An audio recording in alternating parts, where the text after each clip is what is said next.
అందరికీ నమస్కారం. ఈరోజు ప్రత్యేకించి గత కొద్ది రోజులుగా భారతదేశంలోనే కాకుండా ప్రపంచవ్యాప్తిగా అతి పవిత్రంగా భావించేటువంటి తిరుమల తిరుపతి దేవస్థానానికి సంబంధించి కలియుగ దైవం, ఎంతోమంది భక్తుల ఎలవేల్పైనటువంటి వెంకటేశ్వర స్వామి దేవస్థానం మీద అనేక రకాలైనటువంటి వివాదాలు ఈరోజు కమ్ముకోవడం అనేటువంటిది ఇది నిజంగా అత్యంత దురదృష్టకరమైనటువంటి సంఘటన. ఎంతోమంది భక్తుల మనోభావాలకు సంబంధించి ఈరోజు పాపం గాయపడ్డాయి. చాలామంది తీవ్రమైనటువంటి ఆవేదన కలత చెందేటువంటి పరిస్థితులు ఏర్పడ్డాయి. అయితే దీన్ని స్థూలంగా ఒకసారి మనం చూస్తే, రాష్ట్రానికి ముఖ్యమంత్రి అయినటువంటి చంద్రబాబు నాయుడు గారు 100 రోజులు పరిపాలించిన తర్వాత సాధారణంగా ఈ 100 రోజుల పరిపాలన బ్రహ్మాండంగా ఉంది, ఏదో కాగితాలు ఎత్తుకొని తిరుగుతున్నాడు, ఇది మంచి ప్రభుత్వం అని చెప్పాను.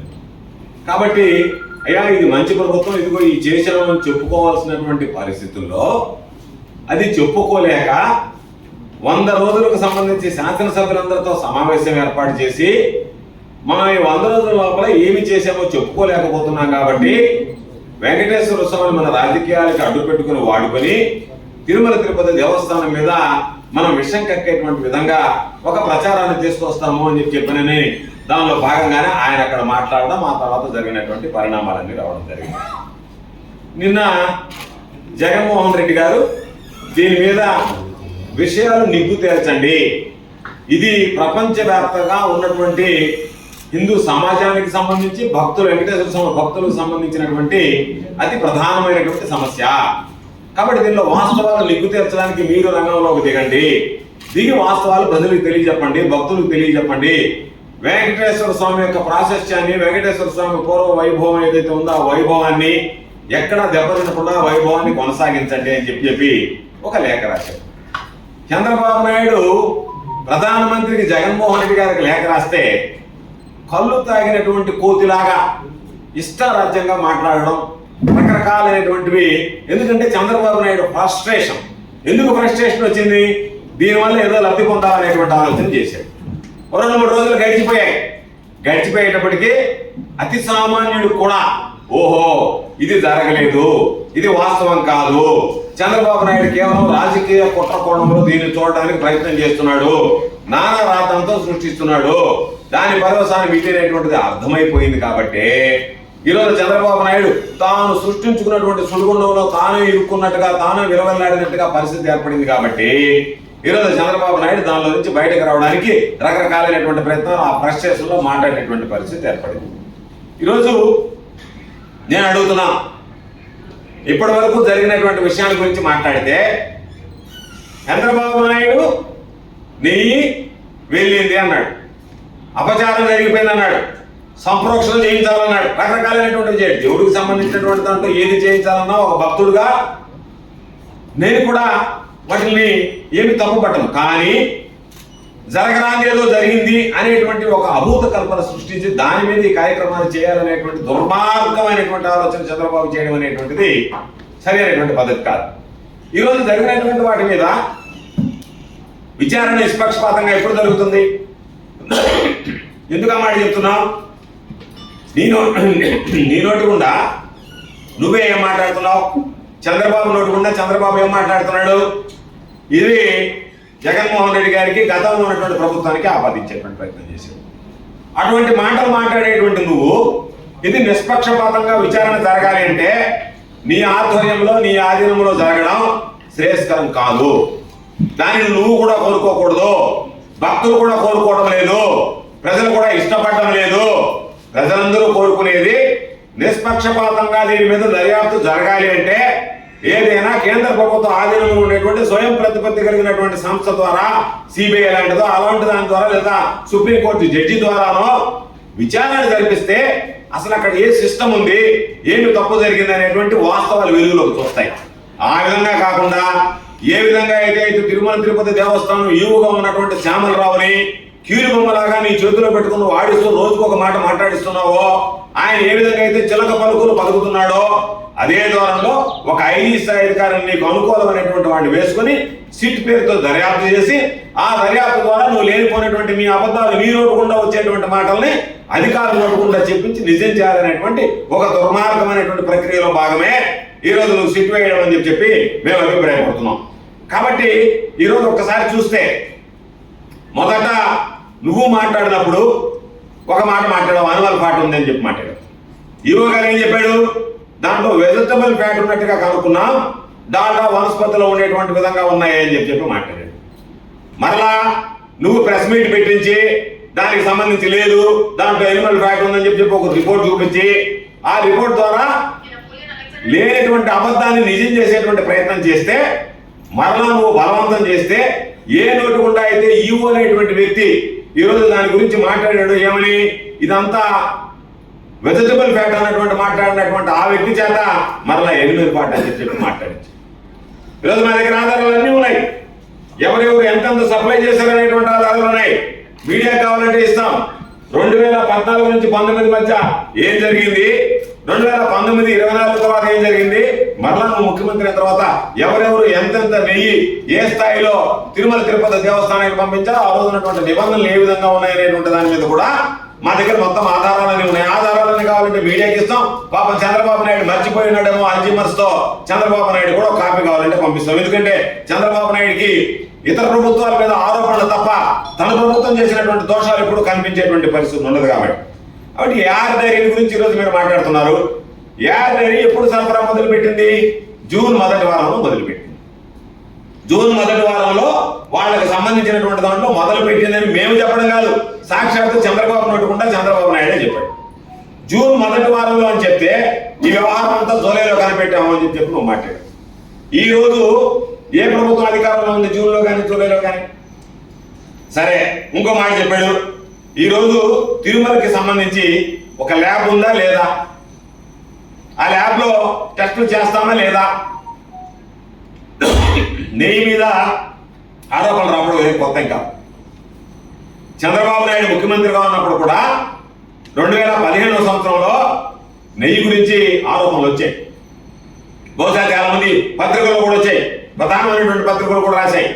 ఆ రోజు శర్మిష్ట అనేటువంటి అధికారిని ఏం చెప్పిందంటే, టీటీడీ ల్యాబ్లోనే మేము 3 టెస్టులు చేస్తాం రోజు, చేసిన తర్వాత దీంట్లో అడల్టరేషన్ ఉందా లేదా, కల్తీ జరిగిందా లేదా అనేటువంటిది నిర్ధారించుకున్న తర్వాతనే ఆ వాహనం పోటుకు వెళ్తుంది, లేకపోతే రిజెక్ట్ కింద బయటకు పంపించేస్తాం, ఇది మామూలుగా జరిగేటువంటి ప్రక్రియ అని చెప్పి నువ్వేమంటున్నావు, తిరుమల తిరుపతిలో అసలు ల్యాబ్లే లేవన్నట్టుగా మాట్లాడుతున్నావు. ఆ రోజు నువ్వు అధికారంలో ఉన్నప్పుడు మీ అధికారులు చెప్పినటువంటి దానికి భిన్నంగా ఈ రోజు నువ్వు మాట్లాడుతున్నావు అంటేనే నీకు దురుద్దేశం ఉంది అని చెప్పి స్పష్టంగా అర్థమైపోయింది. లేదు అన్నామా, దాంట్లో తిరుమల ల్యాబ్ లేదన్నామా? 2014-19 మధ్య నువ్వు జరిగినటువంటి ముఖ్యమంత్రిగా ఉన్నప్పుడు ఆ రోజు వచ్చినటువంటి వార్తల్లో నిజంగా నువ్వు ఒప్పుకుంటున్నావా? అనేక కథనాలు వచ్చాయి, రోజు దానికి నువ్వు సరైనట్టున్నావా? నువ్వు సీఎంగా ఉన్నప్పుడు దాదాపుగా గతంలో ఉన్నటువంటి 14 సంవత్సరాల్లో ఎలాంటి వెయ్యి వాడారు, ఎట్ట నెయ్యి వాడారు అనేటువంటి దాని మీద నువ్వు స్పష్టత ఇవ్వగలవా ఈరోజు? ఎందుకంటే ఇది ఒక నిరంతరం కొనసాగేటువంటి ప్రక్రియ. వచ్చేటువంటి ప్రతి వస్తువు ఒక నెయ్యనే కదా, అనేక రకాలైనటువంటి స్వామివారి కైంకర్యానికి వాడేటువంటివి కానీ, స్వామివారి ప్రసాదాలకు వాడేటువంటివి కానీ, స్వామివారి నివేదనకి సంబంధించినటువంటి వాటిలో వాడేటువంటి కానీ అనేక రకాలైనటువంటి ఇంగ్రీడియంట్స్ ఉంటాయి. జీడిపప్పు కావచ్చు, ద్రాక్ష కావచ్చు, అనేక రకాలైనటువంటి పప్పులు కావచ్చు, బియ్యం కావచ్చు, ఇవన్నీ కూడా ప్రతి దాని మీద కూడా ఈరోజు పరీక్షించి లోపల పంపించేది. ఏమయ్యా నువ్వు ఉన్నప్పుడు ఇవి జరగలేదంటే నమ్మకం మీద జరిగింది అంటారు. అంటే చంద్రబాబు నాయుడు అత్యంత విశ్వాసమైనటువంటి నమ్మకానికి ప్రతీక అని చెప్పి నువ్వు చెప్పదలుచుకున్నావా? నీ మీద నమ్మకంతో జరిగింది, ఆ రోజు నేను ఉన్నాను కాబట్టి జరిగింది అని చెప్పడానికి ఓసారి ఏమంటావు, అప్పుడేదో జరిగిపోయింది దాని గురించి దేనికి, ఇప్పుడు జరిగిన దాని గురించి మాట్లాడదామని చెప్పాను. అంటే నువ్వు ఎప్పుడైనా నువ్వు చెప్పాల్సింది తెలిసి జరిగినా తెలియక జరిగినటువంటి పొరపాటును గుర్తించాల్సినటువంటి అవసరం ఉంది, ఆ పొరపాటు మీద చర్యలు తీసుకోవాల్సినటువంటి అవసరం ఉంది. ఈ రోజు స్పష్టంగా నేను పదే మిమ్మల్ని అడిగేది, భక్తుల మనోభావాన్ని గాయపరిచింది. నువ్వు ఈరోజు కల్తీ నెయ్యి అని నువ్వు ఏదైతే ఒక రిపోర్ట్ చూపిస్తున్నావో, ఆ నెయ్యి ద్వారా ఈ ప్రసాదం చేశారు, కాబట్టి ఈ ప్రసాదం భక్తులు స్వీకరించారు. ఇదిగో ఈ ప్రసాదంలో ఈ అవశేషాలు ఉన్నాయి, ఇవి భక్తుల మనోభావాన్ని గాయపరిచాయని చెప్పి రుజువు చేయగలవా?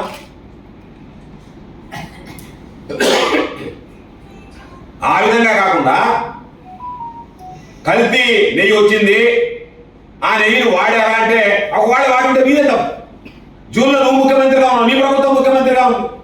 ఒకవేళ దాన్ని వాడి ఉంటే చంద్రబాబు నాయుడు తీవ్రమైనటువంటి ద్రోహానికి దోషానికి పాల్పడ్డట్టు లెక్క.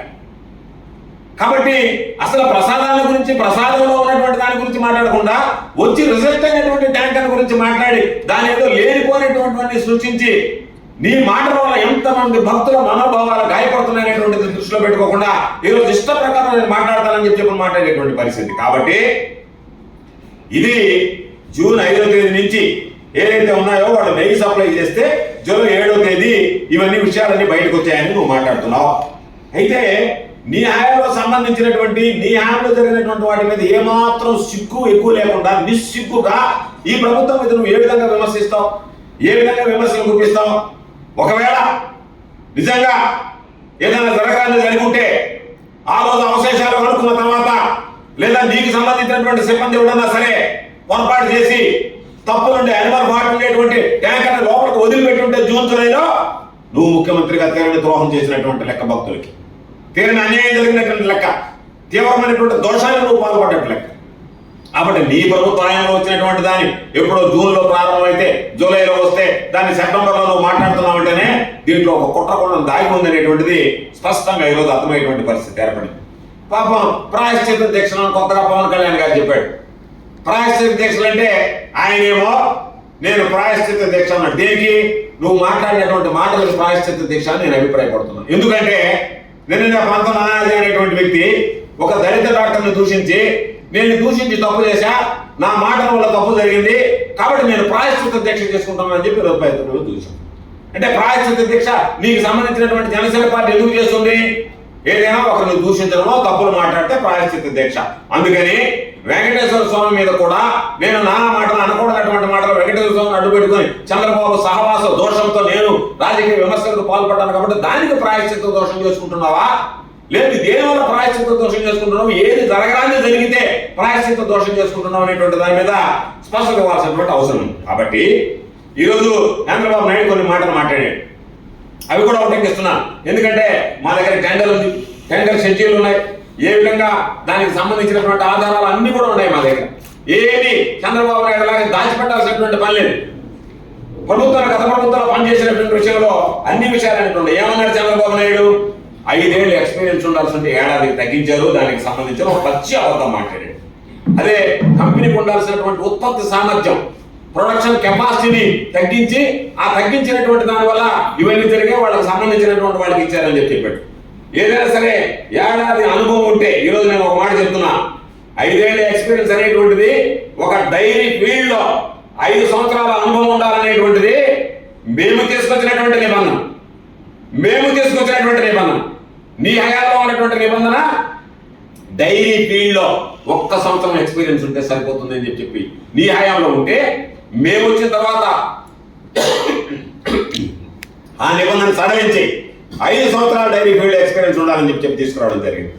అదేవిధంగా నవంబర్ 2023లో మేము పిలిచినటువంటి టెండర్లో మరింత కఠినతరం చేశాం. ప్రతి విషయంలో కూడా డైరీ ఎక్స్పీరియన్స్ ఏదైతే ఉందో నీ హయాంలో ఏడాది ఉంటే అది 5 సంవత్సరాల డైరీ ఎక్స్పీరియన్స్ ఉండాలని పెంచినటువంటి ప్రభుత్వం వైఎస్ఆర్ కాంగ్రెస్ పార్టీ ప్రభుత్వం. ఆ రోజు వైఎస్ఆర్ కాంగ్రెస్ పార్టీ ప్రభుత్వంలో పనిచేసినటువంటి తిరుమల తిరుపతి ధర్మకర్తల మండలి, అదేవిధంగా ఉన్నటువంటి అధికారులు.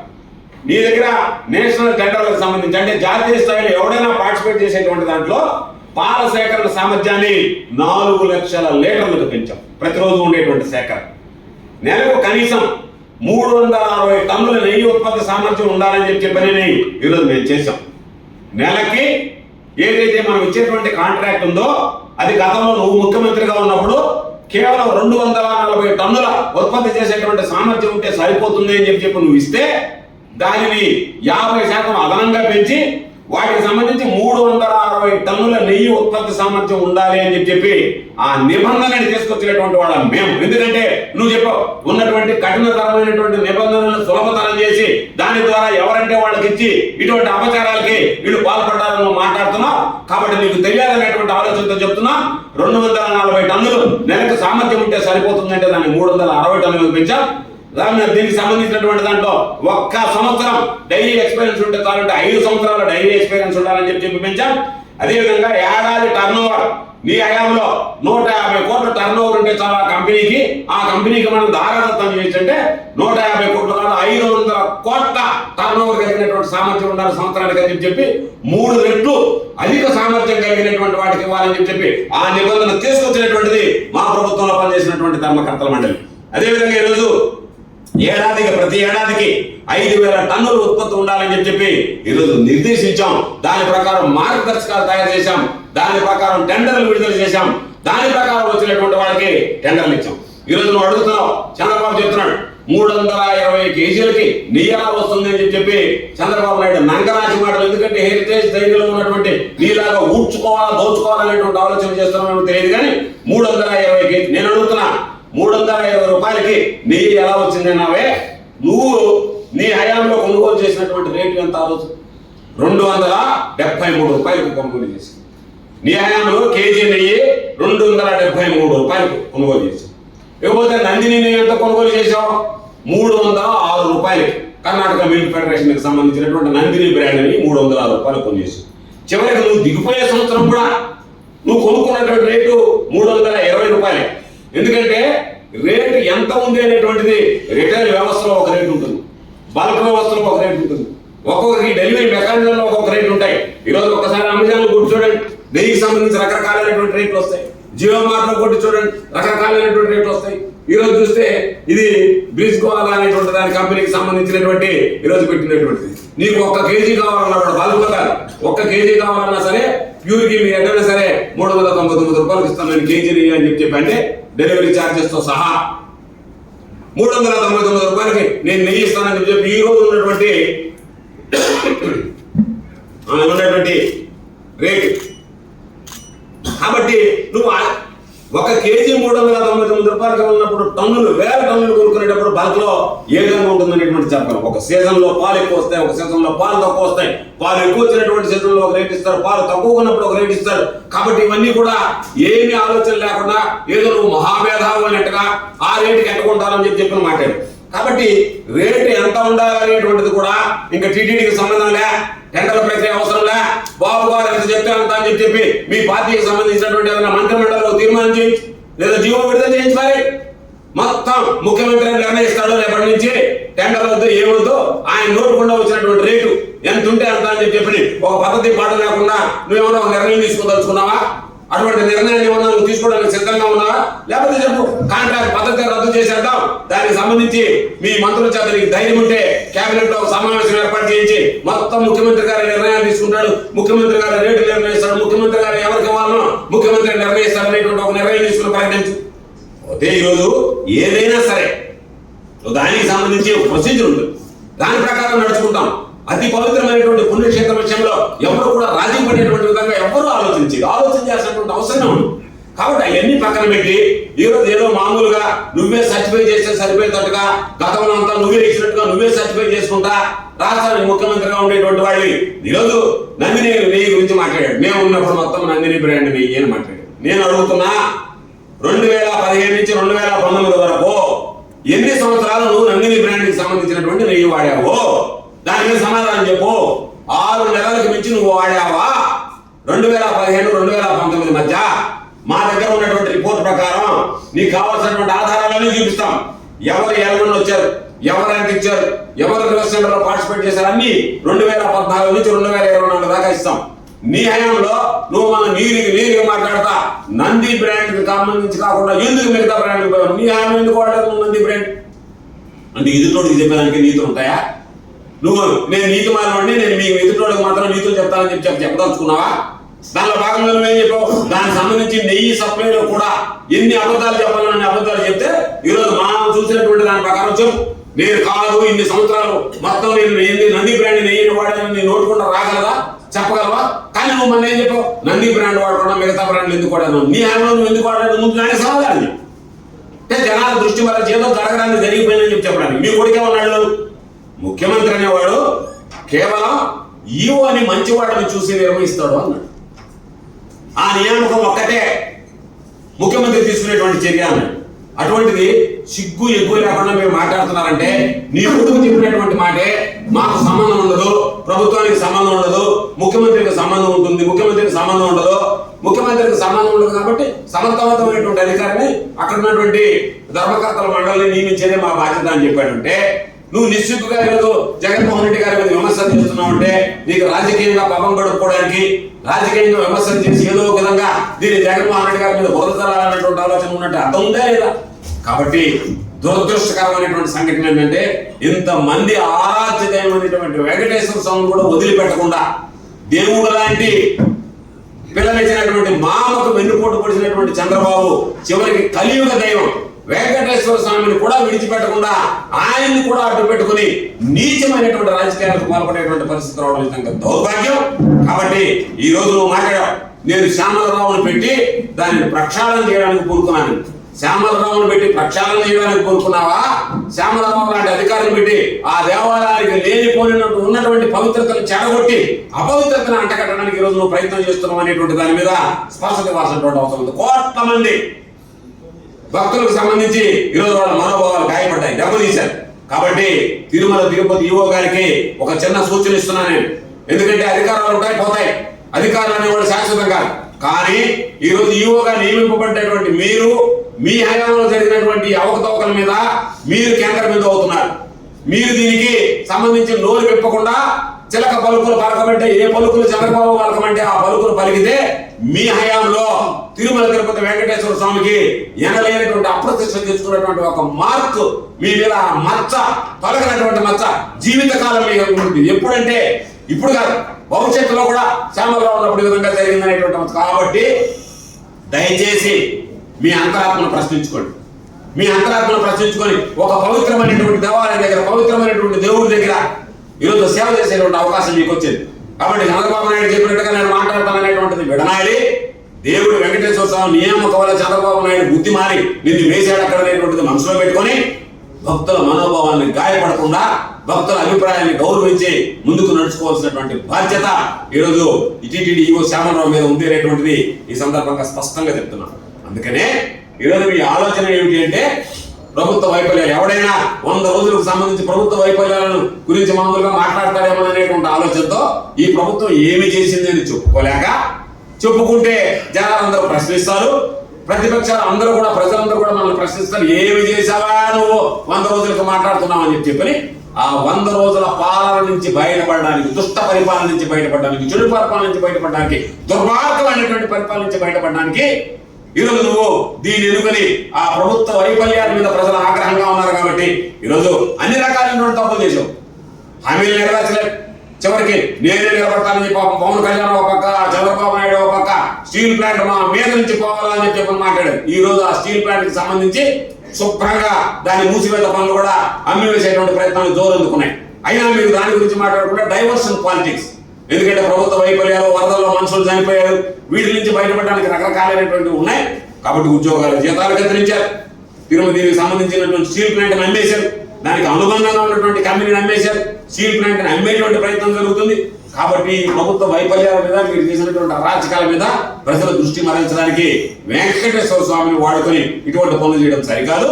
కాబట్టి నీకు చిత్తశుద్ధి ఉంటే నువ్వు నిజంగా దేవస్థానం యొక్క ఖ్యాతిని, శ్రీవారి ప్రఖ్యాతిని పెంచాలి, హిందువుల మనోభావాలను గౌరవించాలి, వెంకటేశ్వర స్వామి భక్తుల మనోభావాలను గౌరవించాలనేటువంటి నీతి నిజాయితీ నీకు ఉంటే కనీసం ఆయన ప్రతిష్టను దిగజార్చకుండా మొక్కుబడిగా ఏదో సిట్లాంటిది నీ ఆధారంలో వేసేటువంటి కంపెనీల మీద దాన్ని వేసి దాన్ని ఏదో మసిపూసి మారేడికాయ చేయకుండా సిబిఐ లాంటి దానికి కానీ, లేదా judicial enquiry sitting judge, supreme court, high court sitting judge చేత కానీ విచారణ చేయించి వాస్తవాలు వెలికి తీస్తే బాగుంటాయి తప్ప ఈ 2-3 రోజుల ప్రచారంలోనే ప్రజలకు సంబంధించి అత్యంత దిగజారిపోయినటువంటి వ్యక్తిగా ఎన్ని రకాలైనటువంటి కుట్రలు కుతంత్రాలు చేసినా సరే ఇది చంద్రబాబు నాయుడు కుట్రలో భాగం అనేటువంటి మాట మాట్లాడుతున్నారు.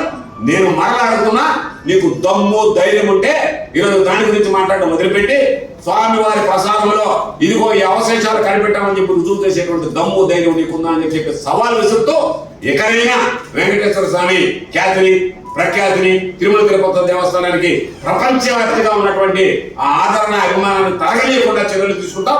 అటువంటి బుద్ధి నీకు భగవంతుడు వెంకటేశ్వర స్వామి ప్రసాదించాలని చెప్పి కోరుకుంటున్నా. ఓం నమో వెంకటేశాయ.